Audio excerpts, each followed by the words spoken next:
Okay, guys, welcome to the final score tonight. Tonight we're doing one of our top 10 greatest players of all time from each NFL team, and tonight's team will be the Washington Redskins. And this is the first one. I've done the Raiders, but I haven't done another team. Did the Raiders by myself. Tonight I will have a guest with me, and he'll do his list as I do mine, and we'll compare. My guest tonight is Lin Bryant. Welcome to the show, Lin. Thank you, Stevie. Lin is a diehard Redskins fan. Actually, Lin has season tickets to the Redskins fan. You won't find many people around here that have season tickets. So, how long? Tell us about that process that you had to go through to get your season tickets, Lin. So way back when, before the Panthers, North and South Carolina was Redskin territory. That was what's on TV all the time. So I grew up a diehard Redskin fan. So in the 10th grade, I put my name on the list thinking, it would be a long time before I could, get tickets. So about, 15, 16 years later, they gave me a call about around 2005 for season tickets, and I jumped all over them. Oh, cool. So I've had them now for about 12, 13 years now. So you go frequently, I'm sure. Yes, okay. Several games a year, yes. Yeah. They haven't had the best teams in the last. They no. They haven't been bad the last few years as they were a few years back with Cousins, but now you got a new team, you got a new quarterback. So what's your thought on your new quarterback on Alex Smith? Alex Smith is I think the most middle-of-the-road quarterback you can pick. He is not a superstar, but he is not a dud. So I think he is what you call a game manager. Yeah, the only thing that bothers me about Alex Smith, and I was not and for all those that don't know, I'm a Steelers fan, but the rest of my family they're diehard Redskins fans. So I'm kind of my second team is the Redskins, but I was not a big fan of the Alex Smith trade simply because, and the way I look at it, Cousins definitely didn't want to be there, evidently, to not accept any of the offers they gave to him. So you have to take what you can get when Cousins leaves, and I think they got like you said, a really good game manager. The only thing that bothers me about Smith is how he plays in December and January. The first part of the year, He is one of the best quarterbacks you'll see, but it seems like the second half of the year, especially December, January, he kind of takes a step back and really, not a bad quarterback, but not a playoff caliber quarterback. Well, what I hate about him is he cannot do the deep ball. He's not good with that. But speaking of Cousins, I was a Cousins fan, but can you guess what his record was as a starter against the Dallas Cowboys? Did he win a game against the Cowboys as a starter? 1-5. The one game he won against the Cowboys was a Week 17 when the Cowboys had nothing to play for. Okay. So he could not beat the Cowboys, and he really couldn't beat any playoff caliber team. So he has great stats, but maybe he just wasn't a winner against other good teams. When it seems like not this past season, but the year before last, when the big game, and I forget who they were playing. Were they playing the Giants, where it was actually a playoff spot on the line, and he didn't play good. He kind of. That was the past 2 years. Yeah, he kind of took. The past 2 years, they could have beat the Giants. He threw interceptions on the last drive. Right. All right. So let's just talk about the Redskins. Redskins. We're going to talk about their head coach, who should be the greatest Redskin coach of all time, and. Lynn's laughing, and I think I know his answer, and I think he knows mine because there's really no competition as far as who the all-time greatest head coach in Redskins history is. It's got to be Joe Gibbs. 3 Super Bowl wins, went to four Super Bowls, and had 2 different stints with the Redskins. But the first stint was definitely the most successful, and I'm sure I'm going to let you say. Joe Gibbs is your coach, I'm sure. Yeah, and I would say Gibbs won the first iteration when he was there, and he is the only coach to win 3 Super Bowls with 3 different starting quarterbacks, which no one else has ever done. Yeah, that's right. You had, and they're not star quarterbacks either. They're no Hall of Famers. No, it's Theismann, Williams, and Rippon. So that's not Hall of Fame quarterbacks by any means. But you know, and Williams, not Williams, but I'd have to say Theismann was probably the best quarterback out of those 3. Yeah. All around. Yeah, but definitely. And you know, Joe Gibbs could have made a Super Bowl quarterback out of Alex Smith, because like you said, Alex Smith is a good game manager. But you know, we'll see how he ends up in Washington this year. All right, let's get right into it. You know, this was hard. Like I said, Redskins are my second team, and I said with the Raiders, it was hard for me to narrow down the Raiders list, but with the Redskins, you know, there's so many, and you know, watching, like Lin said before the Panthers came along, the Redskins were pretty much what you saw every week on local TV.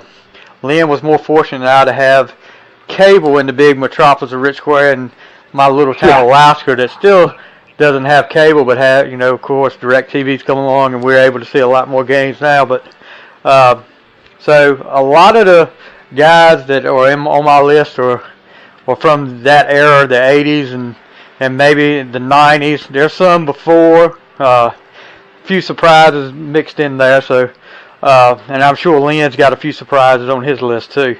And I'm going to let Lin lead off, and we'll start with number 10 on your list. All right, so number 10 may surprise you a little bit. I am going with Mark Mosley, a kicker, which the little known fact for him is he is the only kicker to win the NFL MVP award, which is just, I still think is crazy. But in that year, in 1982, he was very instrumental to winning many games for the Redskins. Yeah, and you know, like you said, the only kicker to win NFL MVP. But he also, I think we talked about this off there, the last straight-ahead kicker, really, that you've seen. Yep. Most of everybody now is soccer style. So it's kind of weird. Like I was watching some of the old Redskins games getting ready for this, and to watch him kick straight ahead, it looks really weird. But Mosley is number 10 on my list also. But, you know, Mosley, I think there was a game late in the season in '82, the Super Bowl, the year they beat Miami in the Super Bowl, against, I don't want to say it was Philadelphia, and I think he kicked 5 field goals that day, and I think that was one of the big wins that really kept them in the home field advantage, I believe. It was 15-13, I believe, and that was a big win for them, but he kicked 5 field goals that day. So one thing about him is his career field goal percentage was 66%.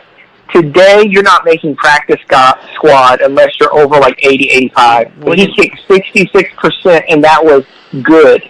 And and you know, the next year, I think his downfall started in the NFC Championship game against the 49ers, where he was, he missed a couple of field goals. Well, it may have been more than a couple, but there was a lot of field goals he missed, and then I think he ended up finishing up his career either with Cleveland or the Jets. I know he went to Cleveland, and I'm not sure about the Jets, but I know he went to Cleveland. But, it looked weird not seeing him in a Washington uniform. So I had Mosley number 10 on my list, and we've already talked about him. I'm going to go to my number 9 player. My number 9 player is, he was a member of the wide receiver corps. You know, early in the 80s, they called them the Smurfs. That was when you had guys like Alvin Garrett, you had Monk, Charlie Brown. He kind of took a step up which he was in the same wide receiver corps with Monk and Ricky Sanders. But this guy kind of gave it away who I'm talking about now. This guy was Gary Clark. He's number 9 on my list. He was picked in the supplemental draft in '84. A lot of guys came over from that USFL purge. He was 4 Pro Bowls. He was All-Pro 3 times. 549 receptions, 8,400 8,042 yards, 58 touchdowns. He's fourth all-time on the Redskins list for receiving touchdowns.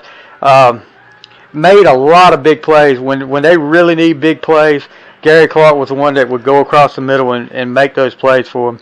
And he's number 9 on my list. Who you got for number 9, Lynn? All right, so number 9 I have, this is one of my personal favorites, and he would have been much, much higher on the list if it wasn't for that tragic injury he had. This is Sean Taylor, safety, and he only played for, I believe, 4 years. Right. And as you remember, he was murdered like in the prime of his of his career. So he only played 55 games. He had 12 interceptions, 8 forced fumbles. But one of the biggest things I remember about him is back in the Pro Bowl when I think the AFC ran a fake punt, and he leveled the punter from the other side. Yep, and the funny story is about that punter is he said he framed that jersey, and there's little flecks of Sean Taylor's helmet in the chest of his jersey. Yeah, and so, I had a list of like 25 guys that I had to narrow down, and like you said, Taylor would have been higher on my list if he didn't make my top 10, but he would have been higher on my list just for the simple fact that his career was cut short tragically by him being murdered. And he was in the prime of his career, just like you said.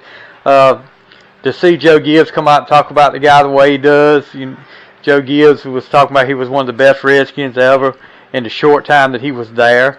And he was a hard-hitting safety and probably would be one of the best safeties of all time if he was, of course, if he wasn't murdered so tragically. But one of the great players, and just didn't have a whole lot of time to shine. All right, let's go to number 8. Who you got number 8? All right, so number 8, I have the first winning quarterback in the Super Bowl, Joe Theismann, which he was with the Redskins for about 11 years, and I believe he started out as a kick returner in the NFL, and rode the bench for a while, and eventually, came in to lead Redskins to their first Super Bowl victory against the Miami Dolphins. Yeah, Theismann actually was sitting beside sitting behind Billy Kilmer. I think that was the quarterback. That's a good trivia question right there. Who was the quarterback before Theismann come along? Billy Kilmer, but Theismann started off in the CFL and came to the Redskins as a kick returner. And weren't you saying something about he has a punt that's in NFL history too? Oh, yeah, he has the shortest punt in NFL history of 1 yard. So the punter got hurt. He said, "Hey, I can punt just a punt in college." Fought him in there and shanked it. Wasn't blocked, wasn't anything. Shanked it and went 1 yard. 1 yard. Joe Theismann is also known for how he ended his career. You remember that? Oh, He broke his leg. Yeah, one of the most gruesome injuries in NFL history. Actually, on NFL group I'm on in Facebook, somebody had posted the video of it and was asking if there was any more. People thought there was a more gruesome injury, and some people came up with some stuff, but in my mind, that's probably the most gruesome injury. And Lawrence Taylor taking him out, breaking his leg, and of course, the thing that always stuck out in my mind was as soon as the play was over with, you saw Taylor motioning towards the Redskins sidelines for them to come on. He knew how bad it was. And, of course, you get Jay Schrader after that, and the rest is history there. But, you didn't have Schrader too long. You had Doug Williams come in and ended up leading them to a Super Bowl win. So, that is true. Right. But you remember the other little tidbit about Theismann was that's not even how you pronounce his name. Thiesman. You remember that story, right? In Notre Dame, his name was Thiesman, but they changed it for his Heisman run. Yeah, he didn't even win the Heisman, but nope. Yeah, back then that was the big thing. They changed his name from Joe Thiesman to Joe Theismann, so because it rhymed with Heisman. But Joe Theismann. But a lot of people talk about, and everybody talks about Riggins' play in the Super Bowl in the 4th and 1, but Theismann made, in my mind, just the biggest play deep in their own territory, throws a pass, I think it was a screen pass, gets tipped up in the air, and Miami Dolphin linebacker Kim Bocamper is sitting there just waiting for it. He's just licking his chops, ready to take that in the end zone.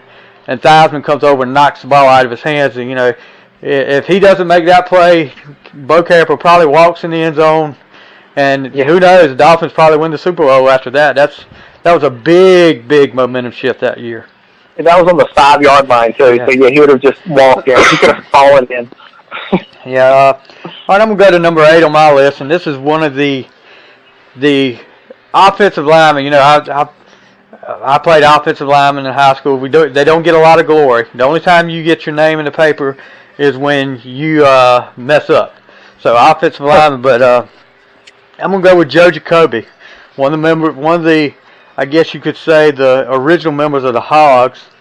Jacoby, I mean, just an intimidating guy, undrafted, and you think about that. Back in those days, they had. Up to 11 rounds. I can't remember how many it was. I know it was at least 11. But he was undrafted, and a lot of teams probably kicked themselves for not getting that guy. 4 Pro Bowls. He's on the 80s All-Decade team. He was, I remember, all 3 Super Bowl victory teams, and just got, like I said, just an intimidating-looking guy when he gets those pads on. But the thing was, when you saw him without the pads on, and he had the glasses on and everything, didn't really look like the most intimidating guy in the world, but it's amazing what pads will do for you. And because that guy, I would not want to go up against him. Yeah. So let's go. I'm going to go to number 7, and number 7 on my list was a guy. He was back in the 70s, and probably one of the first Redskins I've ever remembered. Partly because of his last name. And his number, because he wore number 55, and I was number 55 at school. But one of my mom's favorite players, she's a diehard Redskin fan, Chris Hamburger. 19 interceptions, 2 TDs, 9 Pro Bowls, 4 All-Pro, and he was just one of the iconic Redskins from the 70s, member of the Hall of Fame. But Hamburger was. It's a shame that he didn't get to hang around till the early 80s and get one of those Super Bowls, because he was one of the best Redskins I think of all time, and he just missed it by a few years. Right. Let's go to number 7 on your list, Lynn. All right, so number 7 on my list is, he played during the 80s. He was nicknamed the Secretary of Defense. It was Dexter Manley. And one of my biggest memories about him is the 82 NFC Championship game where he knocked Danny White out of the game, and Gary Hogeboom had to come in and play. Hogeboom. And Manley was just a force on the defensive end. Him and I think Charles Grant was on there somewhere too. But yeah, Charles Mann was on the other side, and Darryl Grant. Yeah. Darryl Grant was the one in the middle. Yep. That's right. So yeah, he was just a force to be reckoned with. Now, at one time, you think of this defensive line, and one guy that didn't make the list, but was on, like, just on the outside of it, Dave Butts. I mean, you had Manley and Charles Mann at the ends, and you had Butts and Darryl Grant in the middle. That's a heck of a defensive line. Just like you said, you're talking about when he knocked Hogeboom out. I want to say Danny White. No, he knocked Danny White out. Yeah. Yep. But Hogeboom later on in the game, I don't know if Manley hit him and tipped the ball up in the air. That play that Darryl Grant picked it off and ran in the end zone. That was pretty much the clincher for that game right there. A lot of Redskins fans, they couldn't beat the Cowboys for a while then. That was really the turnaround that kind of swung the momentum the other way for the Redskins, and they sort of dominated the Cowboys from that part on. From the 80s? Yeah. Yeah, most of the 80s, the Redskins had the Cowboys number, and unfortunately it changed in the 90s. But yes, it has. Yeah. Let's go to number 6. Number 6. Who you have number 6 on your list? All right. So number 6, we're going back to the 60s and 70s, and this was one of the best quarterbacks the Redskins had. It was Sonny Jurgensen, and he is a Hall of Famer. Over 32,000 yards passing, 255 touchdowns. He is the the second leading passer in Redskins history. He was just, a two-time All-Pro, five-time Pro Bowler, just a real great quarterback for the Redskins. Yeah, Redskins had some good you don't really realize it. Redskins really had some really, really good quarterbacks. And Jurgensen comes later on in my list, and also another quarterback from way back comes I think later on in my list too. But Jurgensen, member of the Redskins broadcast team with Sam Huff, and for years when we could actually hear it around here, the radio would carry it around here. That was enjoyable for me to watch. I'd actually rather listen to them than the actual TV broadcast, but you don't get to hear it like I used to anymore. So let's see. Sonny and Sam. Yep, Sonny and Sam. Sonny and Sam. Yep. All right, number 6 on my list. You had him earlier. He was, like you said, the first Redskin quarterback to win a Super Bowl. And that was Joe Theismann. We talked about him earlier, and talked about the big play he made and the gruesome injury. But Theismann, as we talked about him being a game manager, but one of the things people don't realize, 83, not the 82 year, but the following year after the Super Bowl win, they had one of the best offenses in NFL history that year. The numbers they put broke up the record of scoring that year. Right. At the time, they were the highest scoring offense. I can remember a Monday night game. I want to say it was against Green Bay. They ended up losing that game like 48-47, but I can remember. 49-48. 49-48. Yeah, that was one of the highest scoring games I could remember back then. And probably still is to this day. I think the Raider regular season game where they came from behind it, and that was at Washington. That's one of my favorite games to watch. I still have a copy of that game when he hit Joe Washington on a pass to score the winning touchdown. Unfortunately, they played the Raiders again later that year, and it didn't work out so well, but we're not going to go there. That was a Super Bowl massacre that year. That was just terrible. So we'll go to number 5.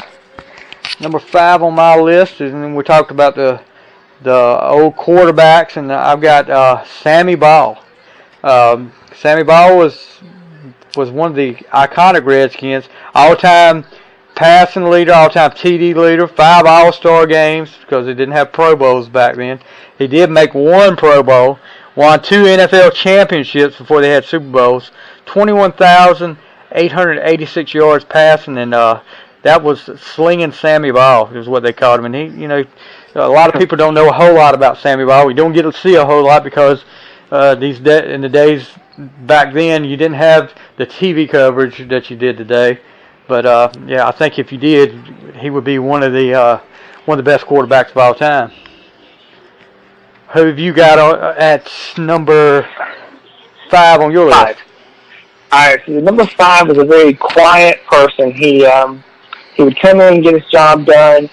And I remember, I think it was the 87 season, they started to struggle. He called like a players-only meeting, helped turn around the team, ended up going to the Super Bowl. This is a wide receiver, Art Monk. 68 touchdowns, almost 13,000 yards. He was all-time leader in receiving for a while until his record was broken. It seemed like for the longest time he wasn't going to make it into the Hall of Fame. Finally made it in 2008, and when he did, he had over a 5-minute standing ovation that was only ended because the people said, "All right, we have to continue the ceremony." That is how much love he has from the Redskins fans.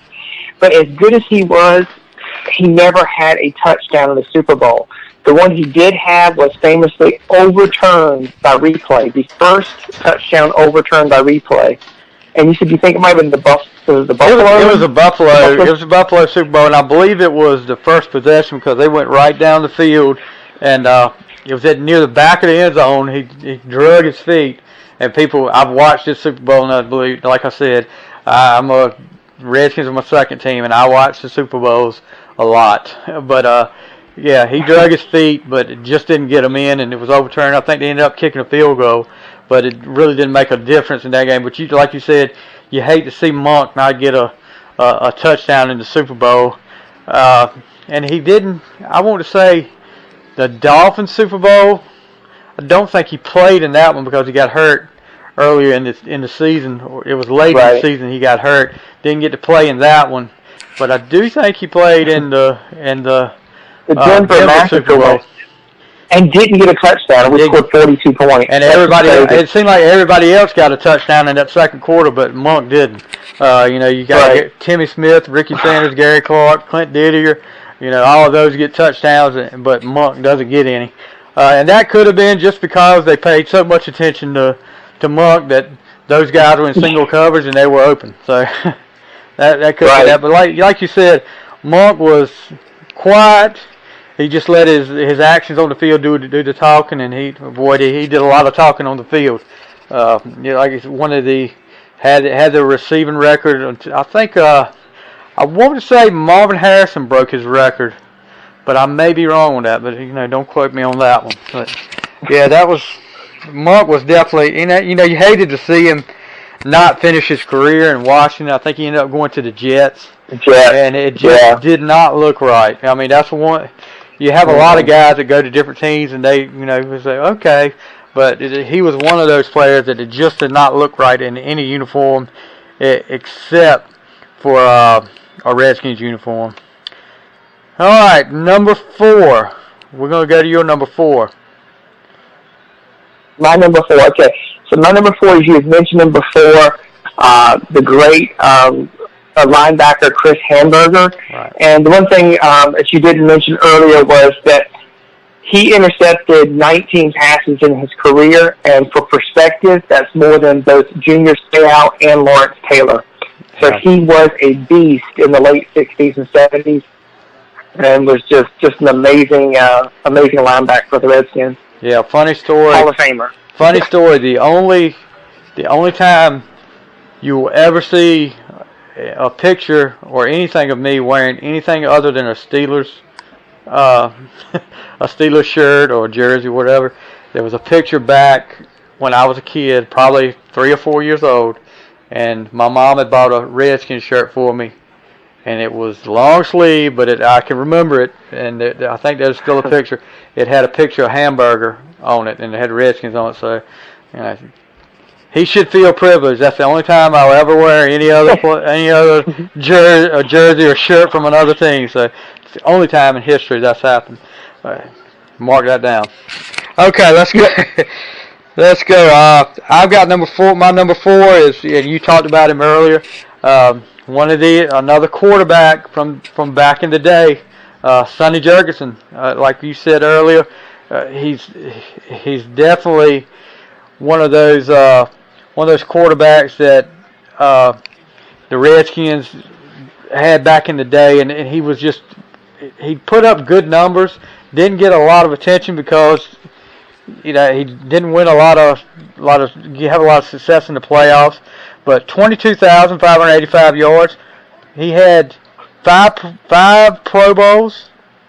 Yeah, it was 5 Pro Bowls, and ended up doing the play-by-play with Sam Huff. We talked about Sonny and Sam, but number 9, and with Sonny Jurgensen, he's number 4 on my list. And we'll go to number 3. And my number 3, you talked about him earlier. He was a little bit higher on my list. Art Monk. What else can you say about him? Lynn's already talked about it. He was one of the greatest wide receivers of all time, and like we said, 888 catches, 12,026 yards, 3 Pro Bowls, 65 TDs, and I mean, just one of the iconic Redskins. When you think of Redskins, my number 1 guy on the list is the first guy that comes to mind. I actually was talking to my parents and one of my uncles just a few minutes ago, and I asked them who they thought the greatest Redskin of all time was. And, I was surprised that Monk didn't come up. But I'll tell you, once we get through with the list, I'll tell you their answers. But because I don't want to give ours away. So let's go to your number 3. My number 3. All right, so my number 3 is my favorite Redskin. I have his jersey. He was just like the Redskin for me, like my first memories. and it was the Diesel, John Riggins. He was the one that helped bring the first Super Bowl to the Redskins. And his famous play that any Redskins person can tell you about is, 4th and 1 from the 33, 10 minutes left in Super Bowl 17 against the Dolphins, and he breaks outside, pushes off that little cornerback, and runs in for a touchdown. But I think it's even more amazing is that Joe Gibbs was so ultra-conservative that he actually went for it on 4th and 1. I remember that being crazy. But then they actually took the opportunity and made something of it. Well, 4th and 1, I believe they were cross midfield at the time. They were down. It was 17-13. Oh, the 43. Yeah, they were cross midfield. So at punting, you're probably going to get a touchback. That's going to bring it out to the 20. You can't. Right. I don't think Mosley's range was. You're looking about not at 66%. Yeah, you're looking about a 58-yard field goal, something like that.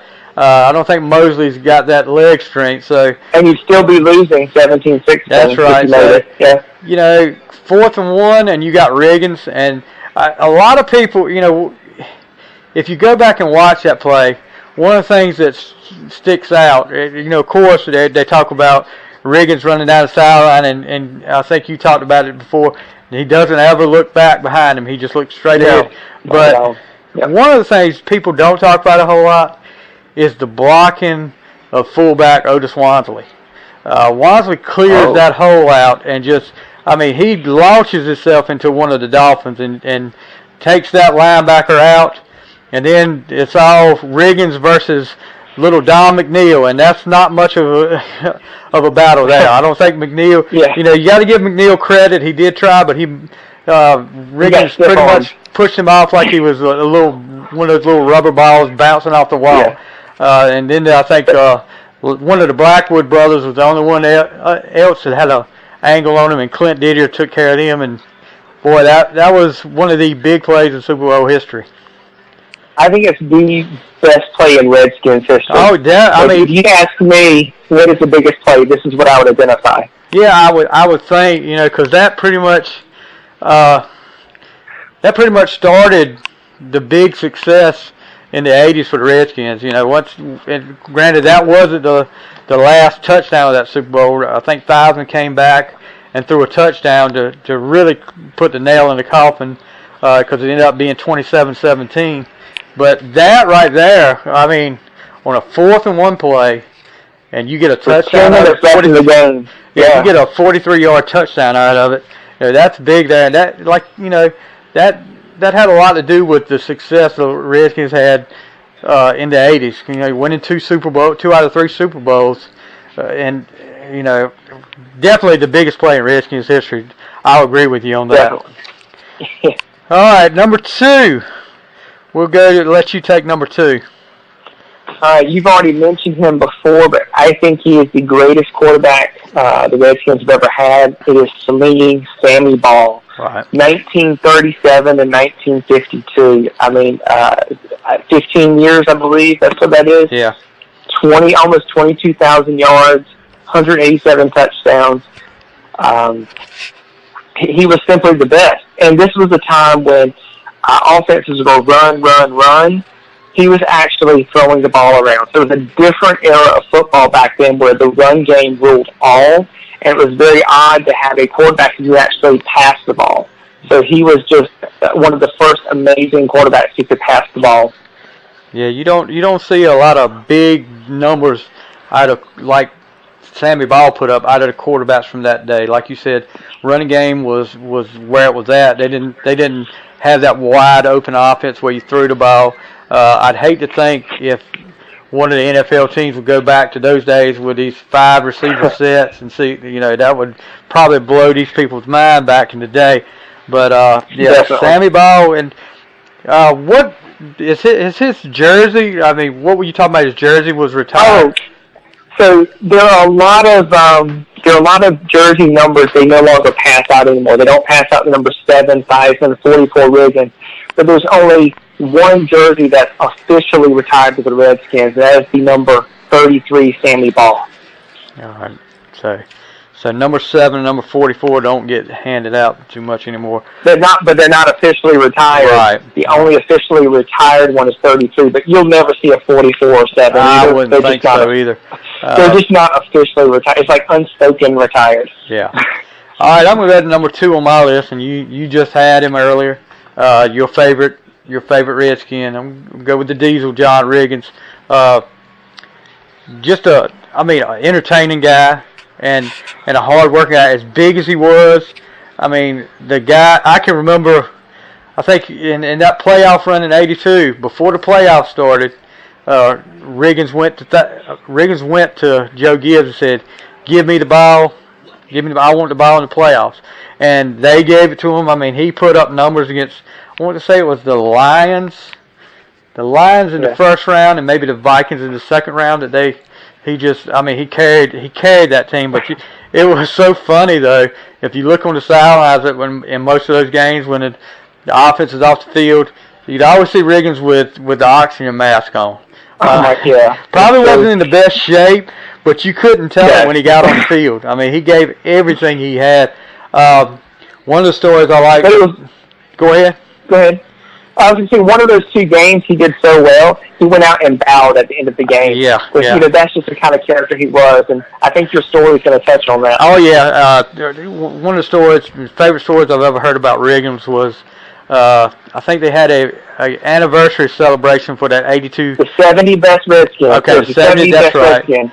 And Theismann was the last guy in the back, or so he thought.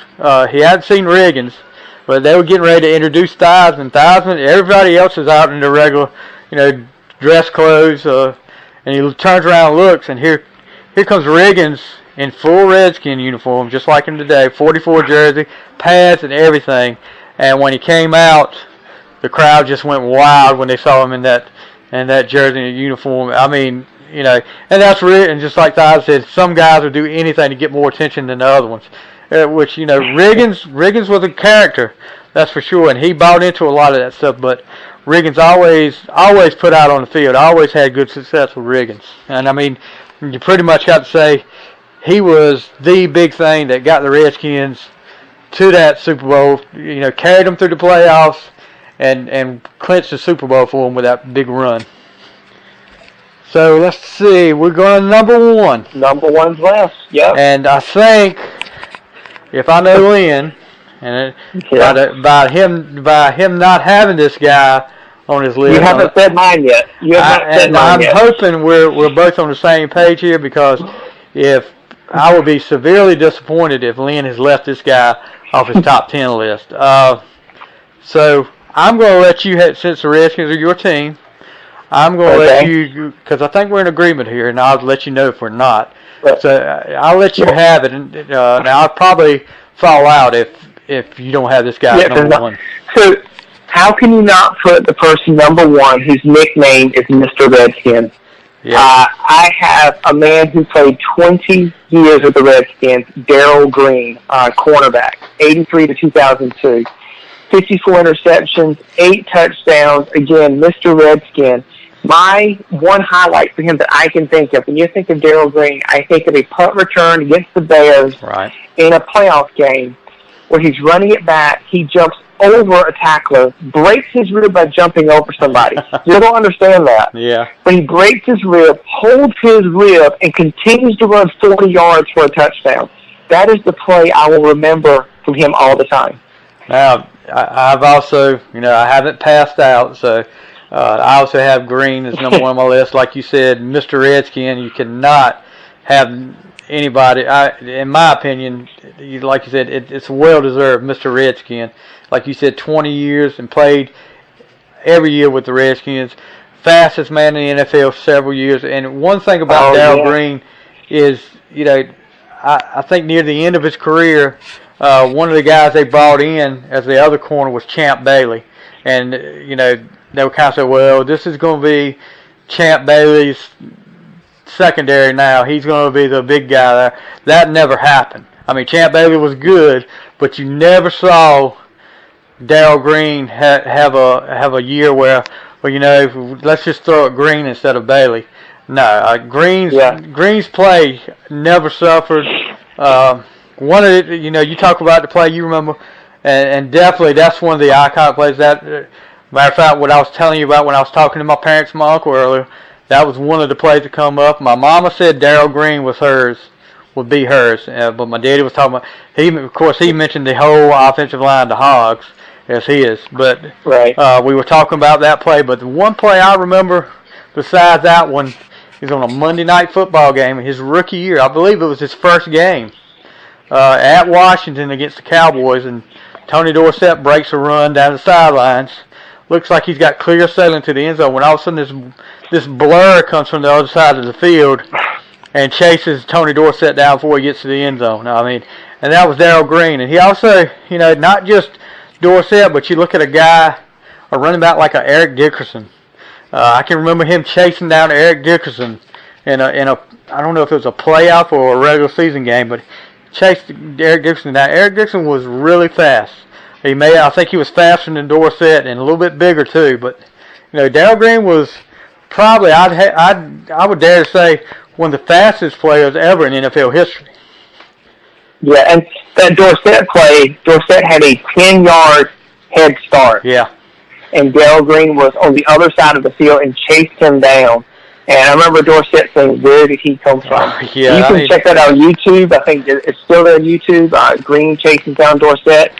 Fabulous play. Yeah, a lot of these plays we talk about, you can probably find on YouTube, and I'll probably be putting some of these up on my Final Score webpage. But some of the guys that were just on the outside of my list, we talked about Sean Taylor. Talked about Dave Butts. Talked about Ricky Sanders. Ricky Sanders was outside my list. And Sam Huff. Didn't play every year with the Redskins, but and played for the Giants. Kind of a weird thing. He came over from the to the Redskins from the Giants, and that was a big rivalry back then. One guy that really probably one of my favorite Redskins, and he was one of the unsung heroes of the Redskins, was Monty Coleman, linebacker with the Redskins. He was another one that stayed with the Redskins for years. He was 16 years all with the Redskins. He was an 11th round pick. He was there for all 3 Super Bowl wins, and just one of the guys you always knew that Monty Coleman was going to be there on that defense. And I think one guy, and one guy that probably could have made it was London Fletcher. He came over from the Rams, but never missed a start. He was undrafted too, right? I believe undrafted? Fletcher was undrafted. And then there's a lot of guys that could have made this list. Chris Cooley. You had some of these guys that were. I didn't say Bobby Mitchell. Bobby Mitchell, running back, kick returner. Yeah, Bobby Mitchell. He was really good. 62 to 68, Hall of Famer. Yeah, well, you've got Jeff Bostic, you've got Chris Samuels. You can do all the Hogs. Yeah, any of the Hogs could have gone on there. And you leave out 2 guys that probably didn't put up a lot of numbers, but were really, really big parts of the Redskins offense. Clint Didier and Don Warren. I mean, I love Don Warren. They were pretty much honorary Hogs on that. And even Theismann was made an honorary Hog. I think after, and it may have been after that Bocamper play that they made him an honorary Hog. But the Redskins, like I said, my second team. We'll see how they turn out this year. NFC East looks like, you got the defending Super Bowl champions with the Eagles, and they haven't lost much. As a matter of fact, they've gained some. You got the Giants, who, after a bad year last year, it looks like they've got a youth movement with, you got what I think is the best running back to come out of the draft in a long, long time. I wish the Steelers could have got him. You got Saquon Barkley. But I'm looking forward to seeing Darius Geis is going to be really good for the Skins. I was going to mention him. I think I've heard a lot of good things out of him out of camp, and I think that's one of the guys you've got to watch. The only thing that concerns me with Washington is the weapons they have around Alex Smith. of course, he didn't have the all-pro receivers in Kansas City, but you've got a guy like Jordan Reed who, when healthy, can put up good numbers. If you can keep him healthy, when you can keep him healthy, I think you got a chance. And the guy that just never seems to get old, Vernon Davis. Well, I'd say Chris Thompson is one of the top weapons. He broke his leg last year, having a great year. Chris Thompson, great third down back. So tell us what you think this year is going to go like for the Redskins. You think I'm feeling an 8-8, just missing the playoffs. I just don't think we have enough offensive weapons, like you're saying. I think Geis is going to be a surprise, and if he doesn't start the year as a starter, he will be by week 4. Right. Rob Kelly is just not it. P. Ryan just doesn't have it.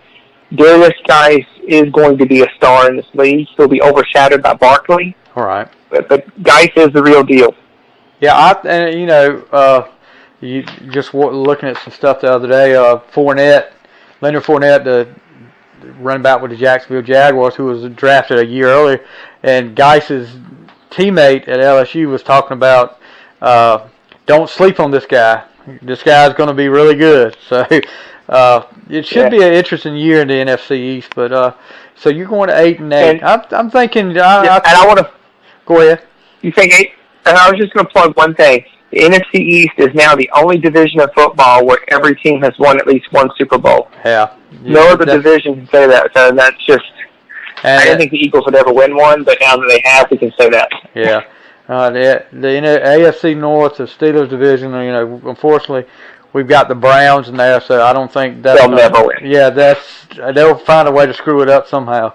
But the Bengals have. They just want to win a game at this point. Yeah, and I think honestly, I think Cleveland will be much improved this year. They're young. 6-10. Yeah, I think that, but 6-10 for a Cleveland team is going to be big time for that town. They'll take that. I mean, over 0-0 for 2 years. But, yeah, that'll probably save Hugh Jackson's job if they are 6-10 this year. And the Bengals aren't going to be that good either. No, the Bengals. The Bengals. The thing about the Bengals is there's no leadership.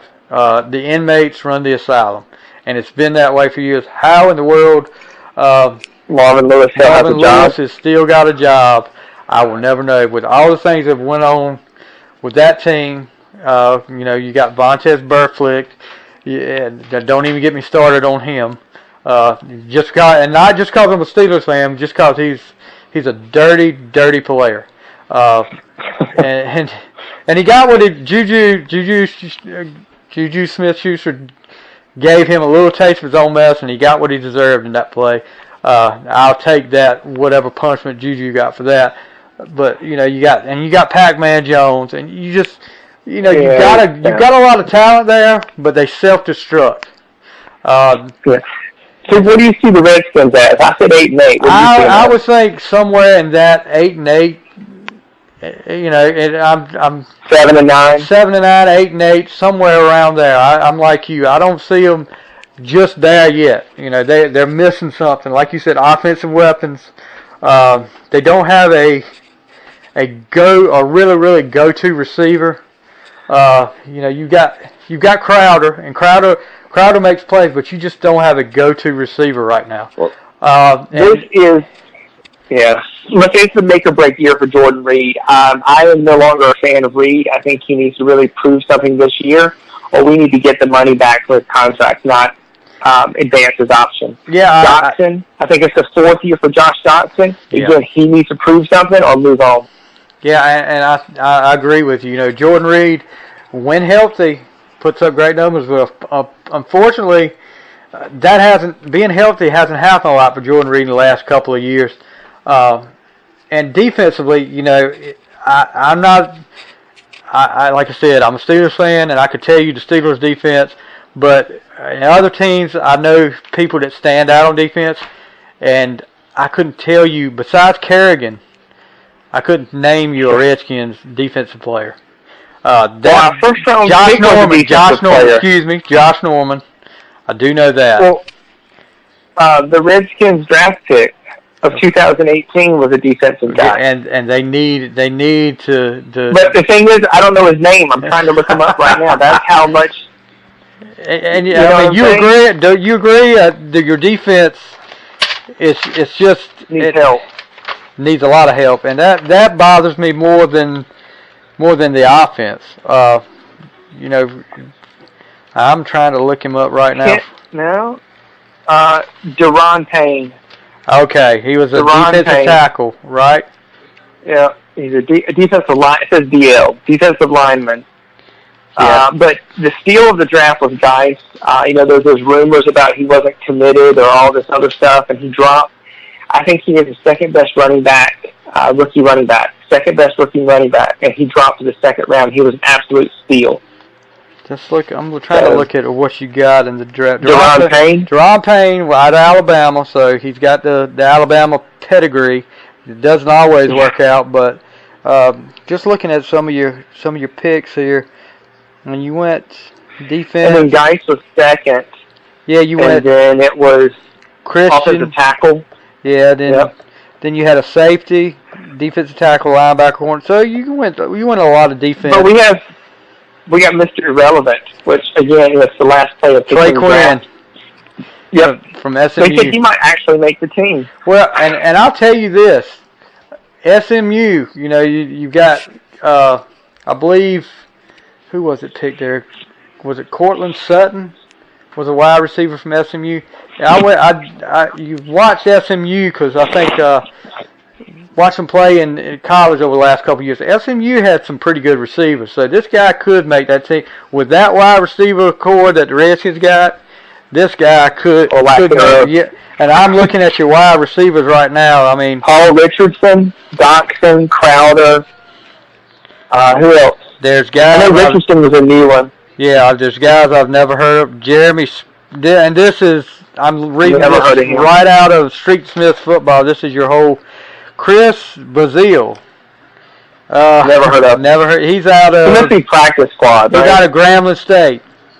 Robert Davis from Georgia State. Of course, you got. Let's see, Manasseh Garner, Brian Quick. He's out of Appalachian I've heard of State. Quick. Yeah. Jeremy Sprinkle. Jeremy Sprinkle. He's a tight end, though. Yeah, I mean, tight end. Yeah, this is the whole receiving core of what they've got listed here, tight ends. But Davis, I think, is going to be the big X factor because Reed will get hurt, and then Davis will be the go-to guy. Yep, 13th year out of Maryland, and he's still. I can remember watching some plays last year, and Davis still has that quickness. One of the most disappointing games of the last year was, and I think that really put a damper on the rest of the season for the Redskins, was the New Orleans game when you blow a how many point lead was it in the fourth quarter? A 14-point lead with like 5 minutes left. It was ridiculous. Yeah. They went to overtime and they got destroyed in overtime. Yeah.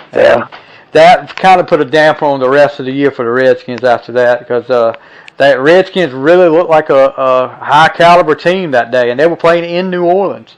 So injuries got the best of the Redskins last year. You've really got to stay healthy to have a chance. But, again, I don't think there's enough offensive firepower unless Dice breaks out a lot faster than I think. Well, let me ask you this now. You're a Redskins fan. What's your thoughts on Jay Gruden? I like Jay Gruden. I'm actually a fan of Jay Gruden. You just got to have the right players, and there's just not enough firepower there for the offense right now. Right. Again, Doxson, this is year 4 for Doxson. He's got to do something. I think Crowder is good. Richardson is decent. Doxson needs to step up. This is year 4 or year 3? It might be it's either year 3 or year 4, but he's got to step up. Reed, again, I'm a sell. I'm selling Reed. You cannot get enough games out of him for what we're paying him. I'd rather Vernon Davis be in there and then Jeremy Sprinkle. Yeah, and you know, one guy that stepped in last year that y'all lost at tight end and didn't put up big numbers, but made some plays, and he also suffered from some injuries too. Was Niles Paul. Yeah. But he's gone now. I forgot where he signed with, but this will be Doxson's 4th year. So if they don't pick up his option this year, he's gone. So yeah, and I think this will, like you said, it's definitely a make or break year for Doxson. But like I say, I see the Redskins at 8-8, and it depends on how Alex Smith can manage the team with not much offensive firepower. It depends, like you said, it depends on what Geis does, and maybe Alex Smith can get this receiving core together. Paul Richardson came over from Seattle. That could be somebody. He's a speed guy. That could be somebody that can make a difference in that receiving core. But just have to wait and see what the Redskins got. And I'm looking at your defense, like your linebackers. I'm trying to. Got Kerrigan. Kerrigan, I know Kerrigan. You got Zach Brown, Mason Foster. Jonathan Allen's good on the defensive end. He got hurt early last year. So with Allen back on one end and Jerron Payne on the other, we've got to get better against the run. Yeah, we were just a sieve against the run last year, so hopefully they can start showing up the run defense. Right. Ziggy Hood, I remember him. And at secondary, y'all picked up Orlando Scandrick from the Cowboys. So maybe, with Josh Norman and DJ Swearinger, you might have a pretty good secondary there. But looking at 7 and 9, 8 and 8 range for the Redskins, and maybe they'll surprise us. But Lin, it's been great. Like I said, and we'll get you in here. I really want to get you in here, and we'll just do a whole NFL preview if you'd be willing to do that. I'm good. I'm ready. Okay. Yeah. So we'll work on that. Start doing your homework, and we'll get back with you, and we'll do an NFL preview. But like I said, thanks again for sharing your list with us, and we'll have you on again real soon. All right, thank you. Thank you for having me. All right, buddy. That's Lin Bryant, Northeast Academy graduate from 1993 and a diehard Redskins fan. Guys, it's been great. We're going to try to get maybe next. I've got my guy Gaddis Hodges. We're going to probably try to do a Dallas Cowboy list, which Lin will not like. But we're going to try to do all these teams. Like I said, some of these teams will have to. I didn't want to boo in the background, but I really wanted to. I know you did. I know you did. I know you were like under your breath. But we're gonna try to do all 32 NFL teams. The expansion teams will be kind of hard to do, like the Texans and the Panthers. Panthers won't be so hard. Panthers Jaguars wouldn't be hard. They've been around, but the Texans and gosh, how would I pick a the new Cleveland Browns, unless you get to claim all of their Cleveland Brown history. Yeah, that's what I was just getting ready to say. How would I do a Cleveland Browns if I don't go back way back? I think when the Ravens moved, the Ravens left the history behind. Well, so the Ravens started on I would have to just, and as bad as I hate to do a Ravens or a Patriots one, that's really gonna. I don't think I'll pick a lot of guys from the current Patriots team. No, I wouldn't do that. But Lin, it's been fun, guys, and like I said, we'll get with you again.